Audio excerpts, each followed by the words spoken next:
হে মুসলমান, আপনি কি মারা যাবেন না এক সময়? যাবেন না? হয়তোবা কোনো গরমকালে আপনি মারা যাবেন, অথবা বর্ষাকালে মারা যাবেন। যেদিন আপনি মারা যাবেন, রূহটা যখন কবজ হবে, দেখবেন অনেক মানুষ ফেল ফেলায় তাকায় থাকে, কথা বলতে পারে না। আপনি মনে করেন যে তার এখন পিপাসা লাগছে, কারণ রূহ কবজ শুরু হয়ে গেছে ভিতরে। দুনিয়ার সবচেয়ে কঠিন সময় হচ্ছে এই সময়টা, যে সময়টা মানুষের রূহটা কবজ হবে। তখন আপনি যে এই যে মুখে পানিটা ঢেলে দেন, দেখবেন যে পানিটা গিলতে পর্যন্ত পারে না, ঠোঁটের দুই কিনারা দিয়ে ওই পানিটা বের হয়ে যায়। আল্লাহু আকবার।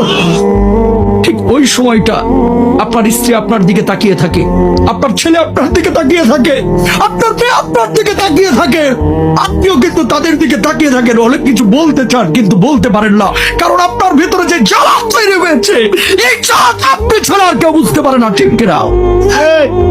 যখন মালাকুল মাউত রূহটা কবুল শুরু করে, মানুষজন যারা অপরাধী বারবার একটা কথা বলে, ও মালাকুল মাউত, এবারের মতো আমাকে ছেড়ে দাও, আমাকে নিও না, এবারের মতো তুমি আমাকে ছেড়ে দাও, আমাকে নিও না, আমাকে 10টা দিন সময় দাও, 2টা দিন সময় দাও।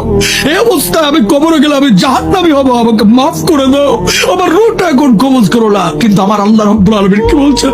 হাত্তা ইযা জাহাদাহুল মাউত ক্বালা রাব্বিরজিউন লাআল্লি আ'মালা সালিহান ফীমা তারাকতু।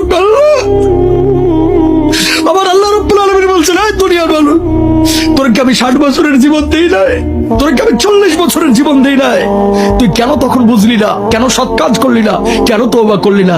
ও মুসলমান, এই রূহ কবজের সময় কষ্ট যন্ত্রণা আপনার আমার হবে না, এই গ্যারান্টি আপনারা দিয়েছে কে? যন্ত্রণা। আল্লাহর নবীর যখন রূহটা কবজ করা হচ্ছে, নবীজির কপালটা বারবার ঘেমে যাচ্ছে। আম্মা যারা আয়েশা বলতেছেন, ইয়া রাসূলুল্লাহ, আপনার কপালটা ঘেমে যাচ্ছে কেন? আল্লাহর নবী বলছে, আয়েশা, আমার বুকের উপরে যেন উহুদ পাহাড়টা চেপে ধরা হয়েছে। আল্লাহু আকবার। আল্লাহর নবীর যদি এই অবস্থা হয়, আপনার আবার অবস্থাটা কি হতে পারে?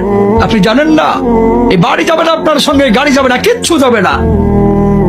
আপনি মারা যাবেন, ব্লেড দিয়ে আপনার জামা কাপড়গুলো কেটে খাটিয়ার উপরে আপনাকে রেখে, সন্তান সন্ততি বা আত্মীয় স্বজন বন্ধু বান্ধব ঘর থেকে লাশটা বাইর করে ওই বারান্দায় রেখে দেবে অথবা উঠালে রেখে দেবে। আপনার নাম ছিল আব্দুল কুদ্দুস, আব্দুর রহিম, সালমা, সাদমান, কত ভালো ভালো নাম।